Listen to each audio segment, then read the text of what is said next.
یہ ہے کہ یا ایھا الذین آمنوا قوا انفسکم واہلیکم نارا، بچاؤ اپنے آپ۔ یہاں پر غور کیجئے، پہلے اپنی جان آئی ہے، اور یہ ہے بہت صحیح انداز۔ قرآن مجید میں اس حقیقت کو چاہے بہت سے لوگوں کو پسند نہ آتی ہو، اس لیے کہ یہ بات بظاہر جو ہے آدمی سوچتا ہے کہ کیا یہ بھی ممکن ہے کہ انسان بھاگے گا اپنے باپ سے، اپنی ماں سے؟ یوم یفر المرء من اخیہ وامہ وابیہ وصاحبتہ وبنیہ لکل امرئ منہم یومئذ شأن یغنیہ وجوہ یومئذ مسفرۃ ضاحکۃ مستبشرہ۔ قیامت میں تو نفسی نفسی کا معاملہ ہوگا، میں بچ جاؤں، میں چھوٹ جاؤں، باقی سب جہنم میں جھونک دیے جائیں، جھونک دیے جائیں۔ چاہے میرے اولاد کو جھونک دو، میرے والدین کو جھونک دو، میرے بہنوں بھائیوں کو جھونک دو، میری بیوی کو، یا بیوی کہے گی شوہر کو جھونک دو، مجھے کسی طریقے سے بچا لو۔ قرآن مجید کی تو نص سری ہے، یوم یفر المرء من اخیہ وامہ وابیہ وصاحبتہ وبنیہ۔ اسی طریقے سے وہ جو سورہ معارج میں فرمایا گیا کہ یہ انسان تو چاہے گا کہ لو یفتدی من عذاب یومئذ ببنیہ وصاحبتہ واخیہ وفصیلتہ التی تؤویہ ومن فی الارض جمیعا ثم ینجیہ۔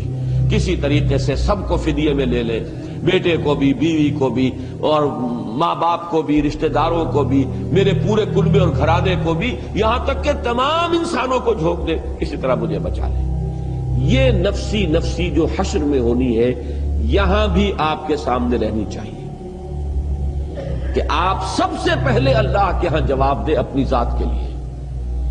باقی کے لیے آپ صرف کوشش کر سکتے ہیں، اولاد کے لیے کوشش کر سکتے ہیں، بیوی شوہر کے لیے، شوہر بیوی کے لیے کوشش کر سکتی ہے، والدین کے لیے آپ کوشش کر سکتے ہیں۔ کیسے گڑ گڑا کر حضرت ابراہیم نے اپنے باپ سے کہا، یا ابت لم تعبد ما لا يسمع ولا يبصر ولا يغني عنك شيئا یا ابت انی قد جاءنی من العلم ما لم یاتک فاتبعنی اہدک صراطا سویا یا ابت لا تعبد الشیطان ان الشیطان کان للرحمن عصیا یا ابت انی اخاف ان یمسک عذاب من الرحمن فتکون للشیطان ولیا۔ کیسی عاجزی کے ساتھ، کس طریقے سے ادب کو ملحوظ رکھتے ہوئے، کیسے گڑ گڑا لیکن نہیں ماننے لائق شخص۔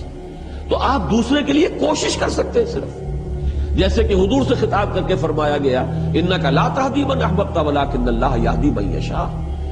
آپ کو اختیار نہیں ہے کہ جس کو چاہے ہدایت دے دیں، یہ تو اللہ کے اختیار میں ہے، جس کو چاہے گا ہدایت دے گا۔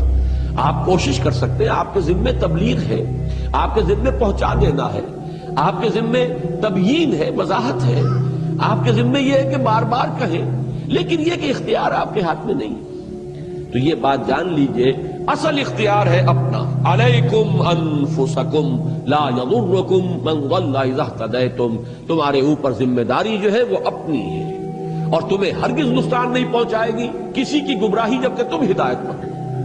یہی وجہ ہے کہ یہاں سب سے پہلے قوا انفسکم آیا، بچاؤ اپنے آپ کو۔ یہ تو تمہارے اوپر، یہ تو گویا کہ فرض عین کے درجے میں ہے، اس پر تو تم کلیتاً مکلف ہو کہ اپنے آپ کو بچاؤ۔